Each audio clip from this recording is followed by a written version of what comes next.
It's Blake, and we're back here on our WWE 2021 save in TEW 2020, and this is our newest episode of SmackDown. So this is our second edition here on our save, and this is episode 7 of our series. So if you have not yet checked out the series, you just landed on this episode first, would highly recommend you start from the beginning. It won't take you too long to catch up, as we've done 6 episodes thus far, and it gives you a good idea of how we put together the roster. We've already got storylines in motion on both Raw and SmackDown, and we also had some breaking news on the previous episode. So if you didn't catch episode number 6, we had some breaking news on the Raw side for the second time in the last couple episodes. Raw's roster is in a bit of a mess right now when it comes to decisions that are being made about active competitors, and when it comes to one of our female competitors leaving on maternity leave. So check all those episodes out, and this is our next edition of SmackDown. So let's jump right in. As we start with the pre-show, it is Humberto Carrillo taking on Gran Metalik in a nice little match here, 45. I know that's not a great number, but Mike Chioda, by the way, we re-signed Mike Chioda as a referee. We wanted to get him back on the squad. We needed a very experienced referee to add to the mix, so we brought back Mike Chioda. I know that he got an initial rating of awful with the gimmick change, but it's fine. We're not really too concerned with that, as Mike Chioda is going to be our referee. So that is what he'll have there. But Humberto Carrillo picks up a nice win here in a nice little match. Again, not great rating, but it's on the pre-show, and that's what we wanted to use it for. So a victory there for Carrillo. And another pre-show match, we had the WWE Women's Tag Team Champions on the pre-show, Natalya and Tamina, defeating Dana Brooke and Nia Jax. We don't have the current team of Shayna Baszler and Nia Jax, just so everyone knows. I have no plans to team them together right now. That is something that I think where the actual real-life product has kept me away from going to that, just based on some of the stuff that we've seen involving them, I think, in actual WWE storylines. So I'm getting away from them as a team. You'll see in a minute that we have other ideas for Shayna Baszler, but putting these together, and I know you're thinking maybe, why do we have the WWE Tag Team Women's Champions on the pre-show? As I said in the first episode, or maybe it was during the draft, we don't really have a big tag team division for the women's side right now, and so I can already tell just by booking these first several shows, it's going to be a challenge to really find a way to put together something that I'm really going to enjoy with the women's tag team titles. But I do think I finally came up with something to where we're going to be able to use them a little bit more. But we'll see what that looks like here in the coming episodes. But I have something in mind to get to that point. But when you just look at the roster, we just don't have the numbers. It's not that we don't have talented women's wrestlers. We just don't have the numbers to be able to support a full, blown women's tag team division. But I do think we're gonna work on that. We've got some things in mind, and we'll see if we can get where we want to get. Not a great match here, but that's okay. We obviously had several off their game, so that affected it for sure. I guess Reginald we still have probably as the manager of Nia Jax. I didn't even think to look at that. So that's fine. And Tamina also gets a nice little bump here from having a lot of public support, and she's in great form. Meanwhile, Nia not in so great form. So we get a 43 out of this, and the champions retain in a non-title match. Now, to the main show. We start with a hot angle here. We like to do this. If you watched or listened to Raw, we like to do this just to sort of have a good idea of some of the storylines. I know back in the day, you'd have these long, drawn-out stories. Raw would start off with 25-minute segments and all that kind of stuff, but this was not that. We get a really nice, this is great here, to get a 73 out of this segment involving Bianca Belair and Charlotte Flair. Basically, the segment is that Bianca tells Charlotte, who has, called her out last week, if she wants the title, she can come get it. So clearly, we've got something in the works here when it comes to these two in an eventual storyline. Charlotte Flair wants the SmackDown Women's title. We've had that storyline continuing to advance. Charlotte clearly struggled a little bit going off script, but we left Bianca as being able to improvise without a script, so it's good to know that she did that.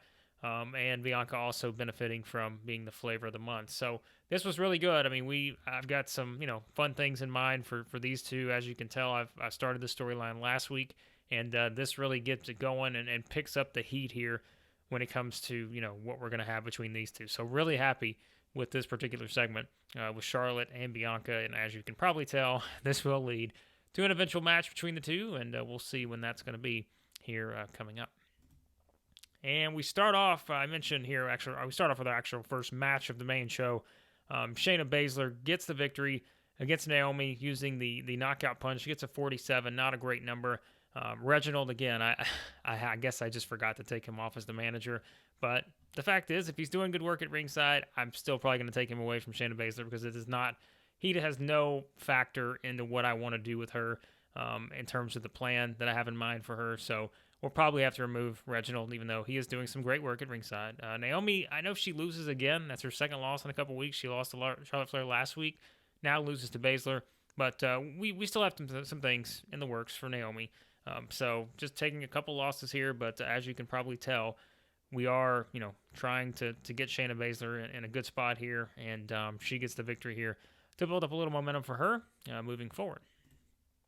And that leads to another backstage promo, Apollo Crews. He has been someone, last week he talked about being the greatest Intercontinental Champion.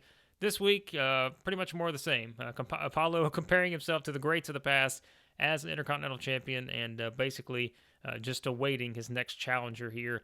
But Apollo hyping himself up, not a whole lot more to it, but we wanted to make sure that our Intercontinental Champion gets a little promo time because he deserves it. He's the champ. He's also going to be in action here shortly. And it is Mustafa Ali and Apollo Crews picking up the win against Shinsuke Nakamura and Cedric Alexander. Crews pins Alexander with the spin-out powerbomb. And as you probably remember if you watched last week's episode, it's actually the second time we've had Apollo Crews Mustafa Ali pinned Cedric Alexander last week, in the King of the Ring qualifier. We know that these two in particular, Ali and Nakamura, both in the King of the Ring quarterfinals, they are in the tournament at King of the Ring, and so they're already set. So this was kind of a tag team match to have them together, although neither of them factored into the pin.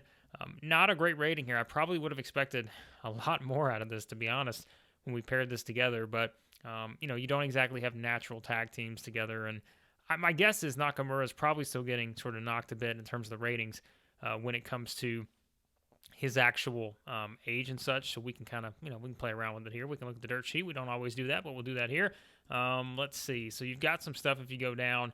Nakamura, also poor use of slow and steady attribute, declining physical ability, that type of stuff. Yeah, I know we kind of have the odd face heel combination and all that, but it is something that, this is just sort of something that we wanted to go along with it. And Cedric, remember, still a heel, but this is where we kind of wanted to turn him. I know we haven't really built it up that much, but we're going to turn Cedric and go ahead and get him back on the babyface side. We just needed a segment to do it. We didn't want to use sort of just a normal backstage angle. There really wasn't a whole lot, but we kind of built to this last week with Ali beating Alexander on the previous episode of SmackDown. So we're going to see how this goes here. So he gets very good in his gimmick change. He goes to legitimate athlete, so that's good. And the actual turn back to face, complete success. So that's a positive, and maybe we will get a little momentum going there for Cedric, but not a great rating here in this match. We got Commander Aziz. I think he's changing a gimmick here. Let's see. Yeah, he was going from Enforcer. We're going to put him on Bodyguard, so we're going to change his gimmick. Gets poor, so not great, but perhaps it will get better as time goes along. So pretty disappointed with this 48, to be honest with you. I thought it would be a lot better. But as we see, there's some things that just did not really, do too well. Of course, the spinal impact moves, that kind of stuff, you're always going to get that. Nakamura also has low morale. I'm trying to think of why that is. I will try to get to the bottom of that. I can't remember why he has poor morale, but Nakamura. So yeah, this segment's sort of a mess. It's not getting the rating that I wanted, but that's okay. We've got the two guys, Ali, Nakamura, headed to King of the Ring. And we pick it back up, so we get a little boost here. 66, the Undisputed Tag Team Champion storyline continues here.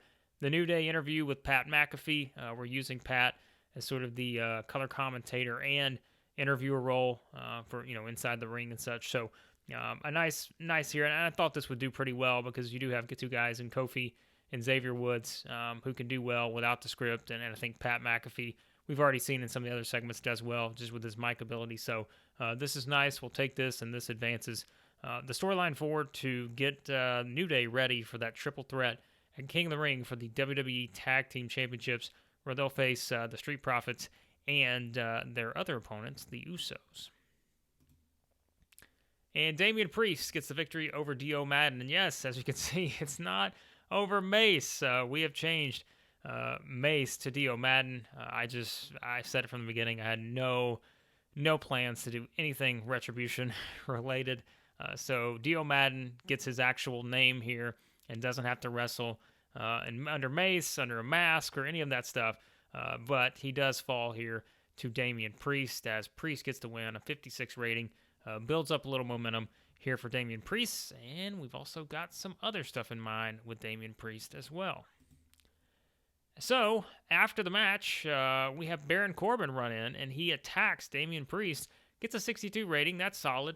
We'll take that, and as you can see, we start a storyline here that is titled, Baron Corbin Hates People Like Damian Priest. So, perhaps we'll figure out why that is, but Baron Corbin has nothing else to do. He's no longer King Corbin. He's pissed off because he is not, in the King of the Ring. He's not getting kind of shown himself as the king. We're not doing anything with it, so he's angry. So he decides to attack Damian Priest, and perhaps we'll find out on next week's episode of SmackDown why Baron Corbin hates Damian Priest. And we go to a video here, a little highlight package for Asuka. We haven't had a lot for Asuka to do thus far, but she's sort of in a holding pattern as we set her up for the next plan we have in mind for her, but we wanted to get her on the show, so we did a little highlight package here highlighting Asuka, and is anyone ready for Asuka? Perhaps we will see, but I'm not sure right now. 63, we'll take it. Solid, not a great number, but as we know, we fell to medium, and so we don't really have a lot of pressure on us right now because we're not jumping up in size just because of, we fell down and all that stuff. But it's okay. So Asuka on the show here, 63. And another 63, so back-to-back here. Another King of the Ring qualifier. So we have someone else that's joined the fray.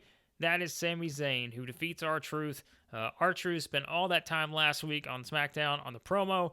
This guy was trying to figure out if he was going to be King R King, King Truth. He couldn't figure out any of it. Well, it turns out it's not going to matter, as Sami Zayn gets the win and advances to the King of the Ring quarterfinals. So we now have 7 of our 8 competitors set. We'll have the 8th in the main event of this particular SmackDown. But Sami Zayn joins the group, so he will go to King of the Ring to join the others.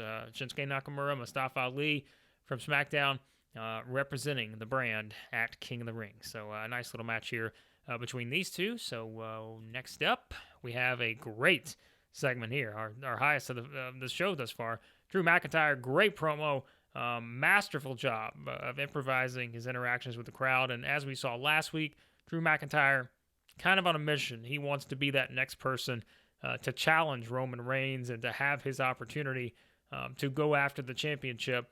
And this is all this is again. He is just pretty much saying he knows he's the best, and he's going to prove it and continue to prove it here in the WWE and on SmackDown. And he's just setting himself up for that eventual match with Roman Reigns. So he has Reigns in his sight right now. So a great, passionate promo, seemingly, from Drew McIntyre gets a nice 84. And a great match here. This is a little surprising. Look at this, a 72. Drew McIntyre and Jinder Mahal. I mean, it's not, it's not in the 90s. It's not probably not a technical classic or anything like that, but a 72 rating here for Drew McIntyre and Jinder Mahal. Perhaps the battle of the former 3-man band members, the 3MB guys, put on a show here. Great heat, decent wrestling. Drew McIntyre gets the win in 10 minutes, 18 seconds. So Drew gets a nice victory over his former teammate, but this is a very surprising rating. I was not expecting to get one like this. So this is a nice here in terms of getting a 72. I was not expecting that. So we'll take it between these two. This was sort of a match to continue the momentum for Drew McIntyre, and it also sets up something we have in the works here coming up. But still, not expecting a 72. So that has piqued my interest in terms of Drew McIntyre moving forward. So Drew McIntyre, the victory over Jinder Mahal. And we're on a roll here. We've had quite a second half to SmackDown. SmackDown struggled to start, but we've had a good second half here. Seth Rollins, another great promo with him. Not surprised at all. He had a great one last week. And Seth Rollins, masterful job of improvising we continue to advance the King of the Ring storyline. He's setting up for the big main event match against Jeff Hardy to see if he can advance to the King of the Ring. But a great backstage promo from Seth. His usual self, just hyping himself up, and Seth Rollins thinks he's the greatest, and he does not mind telling you that. So great rating here from this one. So we're on a bit of a roll here with these particular segments we've had the last several. And it continues with another nice little green here. That's what we want, as Seth Rollins defeats Jeff Hardy to advance to the King of the Ring, and now we have our 8 competitors set. Jeff was off his game, so this actually could have done a lot better. But still, here we go. Pretty good chemistry between these two, so that's a match we could always go back to if we really needed a match to come through for us. We know the chemistry's there, so that's good to know with these two. But still, Seth Rollins gets the victory. A great main event here. This is exactly what we wanted. So a really fantastic second half of the show to build up some nice momentum here on the SmackDown brand. We did that on Raw, but a really nice second half of the show here on SmackDown. So Seth Rollins advances to King of the Ring. Our 8 competitors are set. Seth Rollins, Sami Zayn, Shinsuke Nakamura, Mustafa Ali from the SmackDown side. On Raw, we've got Daniel Bryan, we've got Cesaro, we have got AJ Styles, and why am I forgetting who the other person is right now? And we've also got Ricochet. So Ricochet is the 8th guy. So we've got there's the 8. That's a pretty nice field if you ask me. It's just I think we're going to get some really good matches out of King of the Ring. We'll go over the pairings here on the next episode, but we do have our 8 people set for King of the Ring. So you'll find out the pairings for King of the Ring on the next episode as we build towards that here pretty soon. So we're not that far away from King of the Ring. You'll know the pairings on the next episode. So I think it's going to be a great tournament. I'm really excited about the way we've got it booked. So hopefully, it all turns out like we wanted to. But I'm really excited about this tournament. And Seth Rollins does join the mix there to be our 8th and final competitor at the King of the Ring pay-per-view. And here you go. This is our new SmackDown General Manager. Vince McMahon announces that the new SmackDown GM is none other than Mick Foley. He is our GM, so he joins our Raw GM, which is Stone Cold Steve Austin. Mick Foley is the SmackDown General Manager, and it looks like Mick debuted a gimmick that did not go well here. I don't know how you consider Mick to be poor at being a legend. I don't think that's true at all. So Mick Foley, though, despite the poor gimmick, which is unfortunate because we're going to have to use him in some segments, still, he's our new SmackDown General Manager. This was very good. A nice 80 here. We have just been on a roll these last 5 or 6 segments. But Mick Foley is in charge of SmackDown. So those are our 2 quote-unquote authority figures, although like I've said before, we're not going to use them as people who are in every segment. They're not going to, just be all over the show or anything like that. We're going to use them in spots where we think they can be useful and actually advance some of the things we're trying to do. But I promise that we're not going to overdo it with Austin and Foley to where they're all over every single segment. But I will say, Foley I said on Austin, he was always the choice on Raw to be the first potential one. Foley, it was between Foley and Eric Bischoff were the 2 that I considered as either a Raw or SmackDown general manager. And there were reasons why for both. Ultimately, Bischoff did not want to come out of retirement. He wanted to retire in peace. So he was not available, so I went with Foley. He signed. We agreed with him. And so that's how it all came together with Foley. But he also plays into something that I want to do storyline-wise. And that leads us to our closing segment, which I hope is going to continue our rating here. I have a good feeling it will. Let's see if it does. Because just as Vince McMahon announces Mick Foley as the new Raw General Manager, we remember what happened last week on Raw, where we had the face-to-face with 2 people in particular, and that theme is going to continue here once again.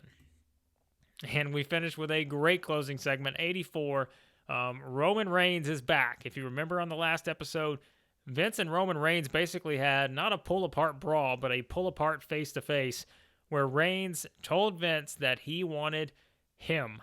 Vince had no idea who him was, and Vince started getting mad because Roman was not happy that Vince would not deliver him to the head of the table.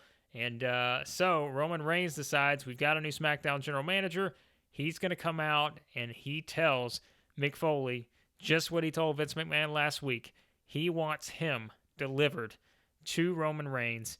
And a very good segment here. Even though Mick Foley comes out looking underwhelming, that's okay. But, I mean, we have great stuff across the board. Reigns looks excellent. No surprise. Vince looks excellent here. Paul Heyman helps out. So really, this is exactly what we wanted. It advanced our storyline with Roman Reigns continuing to ask to be delivered him. Who is this him that Roman Reigns is looking for?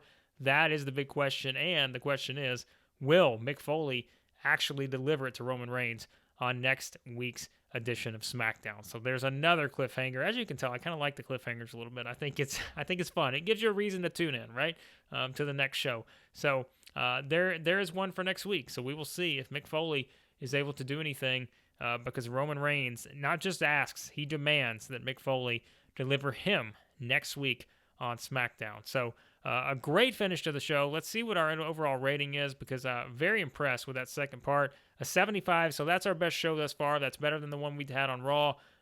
Just a really fantastic show overall. And as you can see, a lot of that had to do, we had a great opening segment. I know we had some stuff here along the way that we were building up storylines. We're building up, stars in different places, when you see some of the people that got wins here. But really, the last 5-6 segments here were pretty fantastic. So we built a really hot finish to the show with those in particular. Not surprising because we did have some of our biggest stars, in particular McIntyre, Rollins, Reigns, all in those segments. But a great finish to the show. And so we get an overall 75. As we know, we can't really gain, much of anything because we are in that shocked phase. We're in the cooling off period, all that stuff because we fell from large to medium. So that is worth noting here. So even though we get a 75, it is what it is. We kind of know we're in a holding pattern at this point to be able to continue to grow back to that large category. But we will take this another step in the right direction. Our Raw and SmackDown this week, much better than our Raw and SmackDown from the first two shows. So we're heading in the right direction. As I said, we had to build up some storylines. We had to build up some angles. That's what we've done. And thus far, they're working out really well. So that's where we're at. And let's see if there's anything we need to address before we wrap up this particular episode. So we actually do have a couple things we need to look at here on the news front when it comes to not only us, but also a very significant one in AEW here right off the bat. The Dark Order is being disbanded. The AEW is no longer competition to us if they're getting rid of the Dark Order. Unbelievable. So they're getting rid of the Dark Order. I'm not a fan of that at all. Maybe we need to try to lure some of the Dark Order members to our side and perhaps reinvigorate the Dark Order in WWE. Maybe we should do that. No, I'm not saying we're going to, but perhaps. I think it's just a travesty that they're getting rid of the Dark Order here. So we'll see how that does for AEW and their business. Red Velvet apparently got removed from the Nightmare Factories or Nightmare Family. Man, there's just all kinds of stuff going on in AEW right now. They're getting rid of the Dark Order. They're kicking out Red Velvet of the Nightmare Family. Apparently, Cody not excited, not happy with her at all. Maybe there was I don't know what's going on there when it comes to maybe her and Brandy no longer get along. I'm not sure, but yeah, pretty wild there. A couple news items for AEW, but we've also got a couple things we have to look at. Bayley is relocated to the tri-state area. Doesn't really mean a whole lot for us. Drug test fees, $23,000. SmackDown does a 5.29 rating. Wow, that's a much higher rating, I think, than we had last week. I would have to look at that, but that seems like a higher rating. But I did already kind of look at this. And speaking of the drug test fees, we have an incident with Jinder Mahal. We had just praised on SmackDown about pulling out a great match against Drew McIntyre. And what does Jinder Mahal do? He has been identified as a steroid user by the WWE drug testing policy. So because we do this in-house, we have options here. It hasn't gotten out to the press. How are we going to handle this? Let's think about it. It is our testing process. So what we're going to do right off the bat, we are going to give Jinder a bit of a fine. Listen, it's our policy. You can't do this. We're going to fine you. We're not going to suspend him, but we're going to fine him. Let's see how he reacts. I bet it's probably not good. Okay, so nothing happened from it. Okay, that's fine. That's better than Jinder getting upset with us. So that is, that's okay. As long as he knows he can't do it again because, man, he just had a great match with Drew McIntyre. So don't ruin it, Jinder. But we give him a fine there. So perhaps Jinder will learn from his mistakes and go from there. But SmackDown was a success. I would say a very good edition of the show. Great feedback. We had 7,200 fans in attendance, 5.29 rating, a fantastic job for that particular SmackDown. And so we've got some momentum as we head towards King of the Ring, which is going to take place on the 4th week. So we got a couple weeks here to go before we hit King of the Ring.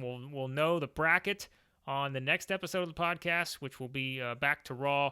But we will have the bracket unveil on the next episode. So be sure to subscribe, share, like, all that good stuff as we are on the road to King of the Ring, and we are getting closer and closer to what I think is going to be a really exciting tournament at that pay-per-view. And, of course, we've also got a couple other matches we're going to add to the card there as well. And so lots of storylines, lots of action in our WWE. We are on the right track, even though we fell in size from large to medium right off the bat.